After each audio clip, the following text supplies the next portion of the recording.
Hey, it's Taryn. It's time for Sunday Reads. So this week I read two books. I read Magic Rises by Ilona Andrews, number 6 in the Kate Daniels series, and I also read Broken Homes by Ben Aaronovitch, number 4 in the Rivers of London series. Is that the right? I don't know. Peter Grant. Number 4 in the Peter Grant series. So I thought I had read Magic Rises, number 6 in the Ilona Andrews, Kate Daniels series, but I hadn't. So I was kind of annoyed because I had ended up accidentally skipping over it, but also happy because yay, more Kate Daniels. So yeah, I did enjoy the story. It wasn't my favorite in the series, but as always with the Kate Daniels series, I'm really enjoying watching the evolving relationships and building more out of the world. In this book, they went to Europe, so it was really interesting to see some of the different ways the European clans, shapeshifter clans, operated, I guess. So yeah, that was really interesting and much needed.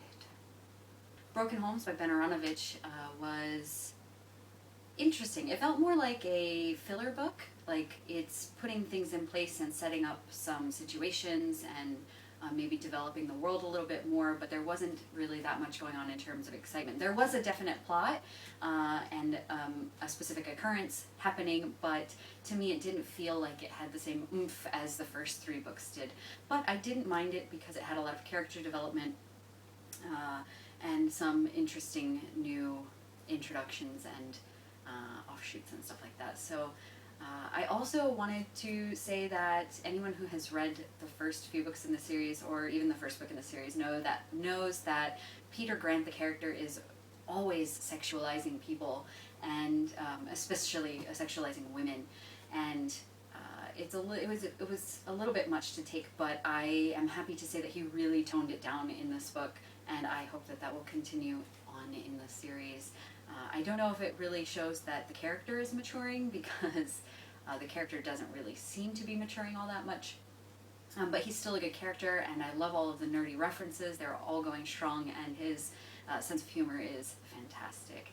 One thing that I was really interested to note in this that I hadn't thought of before is when a white writer is writing a story and a non-white character shows up, they always identify them, dark or black or, some sort of identifier. But with Peter Grant is a colored character, and I believe the author is actually white, but from the colored point of view, where he grew up in more of an area where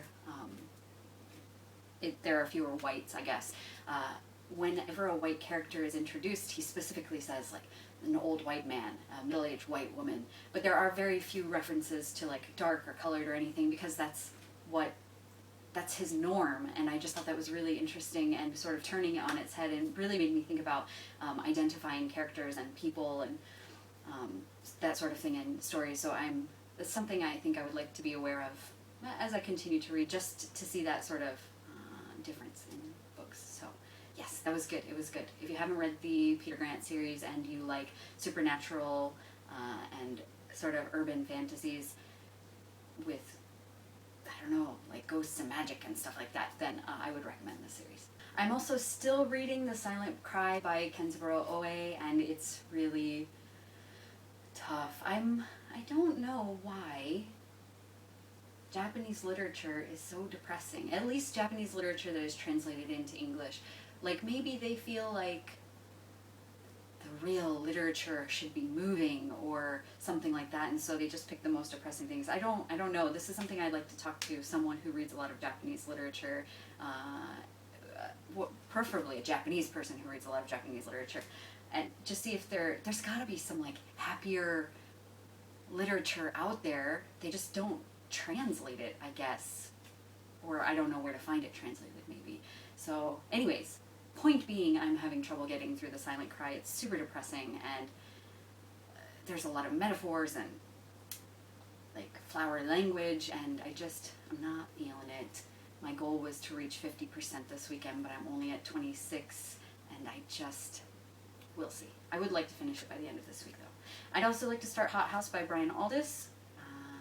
We're at the halfway point of the month, so I figure I should get my required reading taken care of with the Japanese and the science fiction. But if I'm too depressed after The Silent Cry, I'll probably read 3 Parts Dead by Max Gladstone, which I forget who recommended it.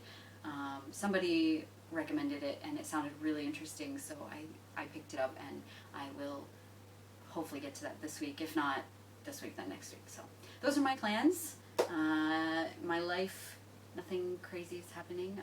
You can see my airbag in the back. It's cleaning time, so the sheets are drying, so my bed is standing. It's super humid here in Tokyo, so since my bed is directly on the floor, I have to be careful so that it won't mildew, and to do that I put a sheet on the bottom, and I just like wash it every week and stand it up when I get the chance so that I don't have to deal with that nastiness.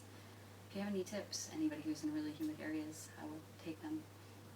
This Friday I also have a live to go to with my favorite band, Bye Bye Fall, and 2 other bands that I also really, really like, so it's going to be an awesome show. And I'm going out for dinner for Mexican in Harajuku with a coworker and her boyfriend, so it should be a full and exciting week. I am definitely looking forward to it. Do you have anything you're looking forward to this week? How was your weekend? What are you planning? Anything, I would love to know. And I guess that's all for now.